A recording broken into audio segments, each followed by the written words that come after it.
Hello, my name is Thomas Regan. I'm a professional property investor here in Australia.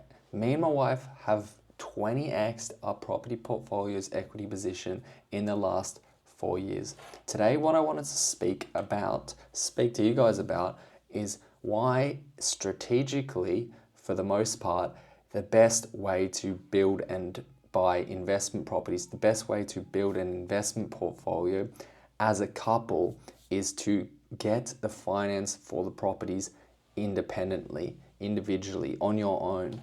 And it may sound a bit brutal, and it sort of goes against the grain of how most couples want to invest. And it's not about how much you love your partner or anything like that, or, avoiding,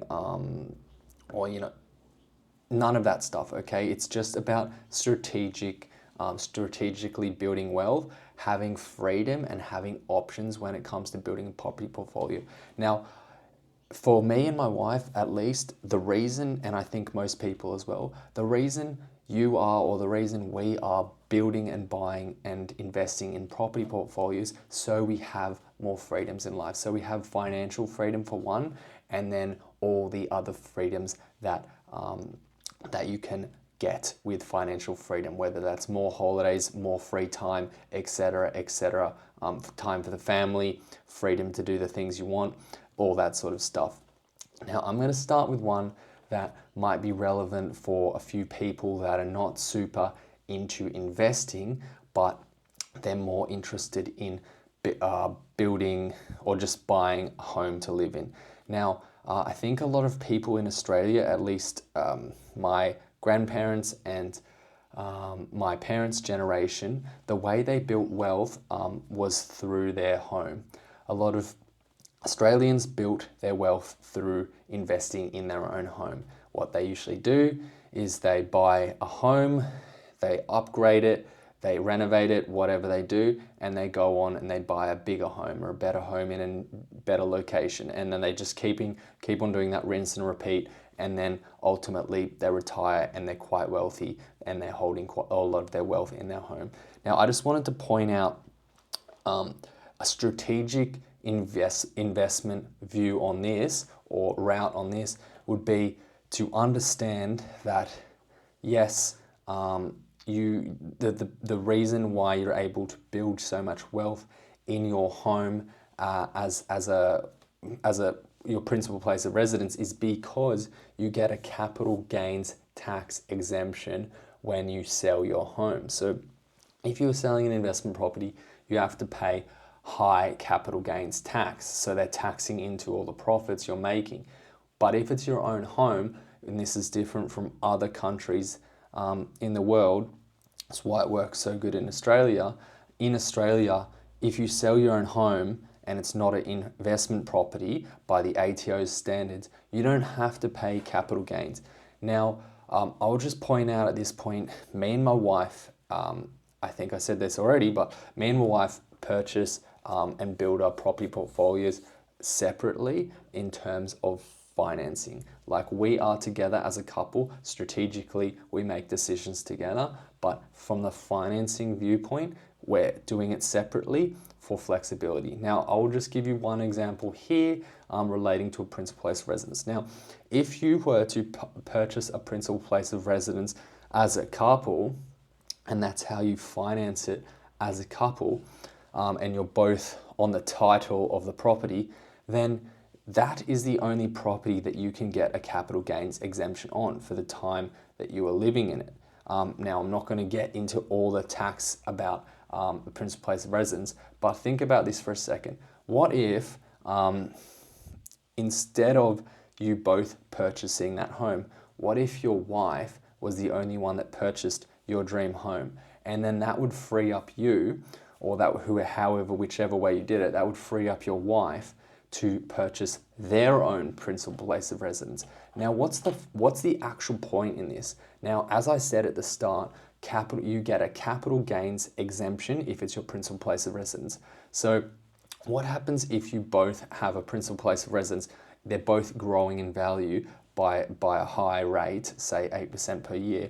And at the time that you sell them, wherever you choose to sell them, or if you don't, they are all completely tax-free. Now, strategically, let me break this down a bit more. Say, for example, you and your wife buy the home that you want to live in. The only person that is on the title of that is your wife. And then you, after purchasing that home with your wife, some years later, it doesn't matter, you go out and you purchase another home. And it could be a holiday home, it could be a home around the corner, it could be a home in another state. It really doesn't matter. It would just be considered your personal place of residence. And that may mean that you guys, as a couple, you and your wife may need to go and live there for a year. And you could call it like a year holiday or whatever, and you can go live in your other home. And then you move back into your actual home that your wife owns. And then you can rent. What you can do is you can rent out that property that is considered your personal place of residence, and get a full tax exemption from that when you sell it, and you can rent it out for up to 6 years. Now, the difference between doing that and just buying it as an investment property is if you bought it as an investment property, when you sell it, you would get taxed at a 50% rate. And if you owned it for over a year, you'd get a 50% discount on the 50% rate. You'd get taxed at your marginal rate. You'd get taxed at your marginal rate on whatever capital gains you got. So if you got over $200,000 of capital gains, you'd be taxed at like a 50% rate, versus if you owned it as your principal place of residence, you wouldn't get taxed. So I hope you guys are understanding how it's it's more strategic to purchase a principal place of residence separately, not together, if you're trying to maximize your or minimize your tax obligations from that point.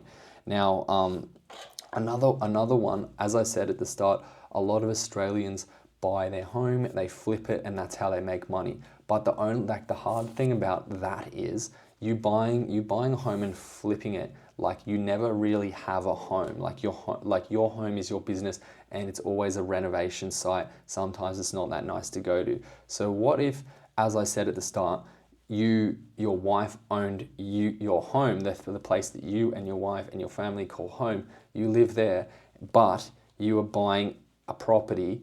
Say you're the husband, and you don't have a property on title. You don't have your name on the title of your home. You could buy your own principal place of residence and then renovate that and flip that, and still get the full capital gains tax exemption. Now, obviously, I'm not a tax agent.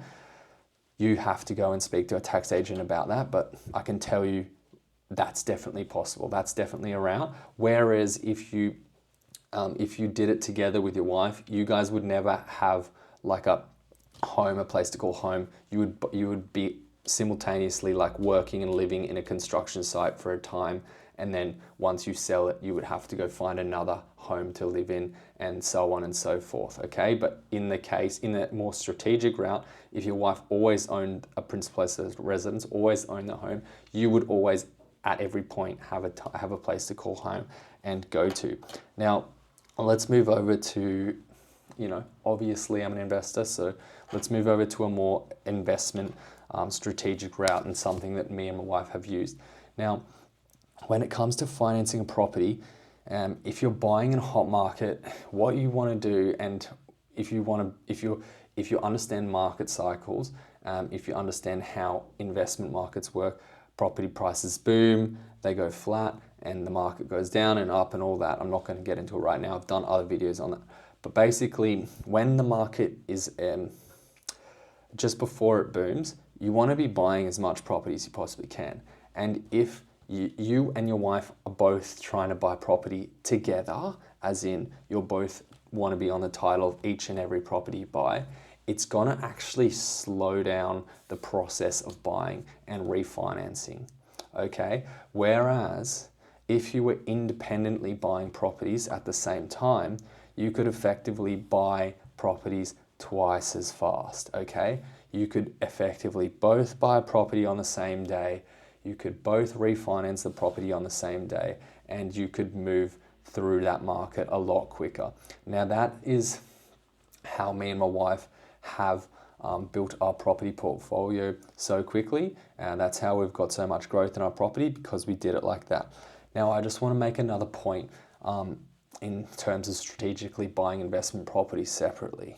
Now, buying investment properties separately is it's a lot about freedom for me. It's a lot about freedom and flexibility. So if me and my wife both bought properties together, and my wife chose to stop working and she wanted to retire, or she just wanted to take some time off work and look after kids, or take a lower paid job or whatever, if she wanted to do that, that would essentially put a stop to our property portfolio. And on the flip side, if I stopped working full time and I started a business, that would also put a stop to the building of our property portfolio. But because we bought the properties separately, when I stopped working full time and I started my business, she was still able to push the property portfolio forward from her side, because she still had a full-time job and my wife could still finance the loans. Okay, so regardless of the fact that I was starting my own business, she was still able to push the property portfolio forward. Now, there is going to come a time when my wife wants to we want to have kids, and my wife's going to take a significant amount of time off work. Now, again, if we both were on the title of every single one of our investment properties, as soon as that happens, we will not be able to grow the investment portfolio anymore if we were both on the title, on the loans of the property together. Okay, I hope you guys are understanding this. A lot of people don't get it. They just think, no, we'll just buy it all together. Like, that's how you do it. If you buy it together, you are actually, you're ultimately trapping yourself, okay? Like, I'm not saying it's the wrong way or buying it separately is the only way. I'm just saying, if you buy it separately, you have a lot more freedom to continue to be strategic and grow the property portfolio as far as it can go, opposed to buying it together.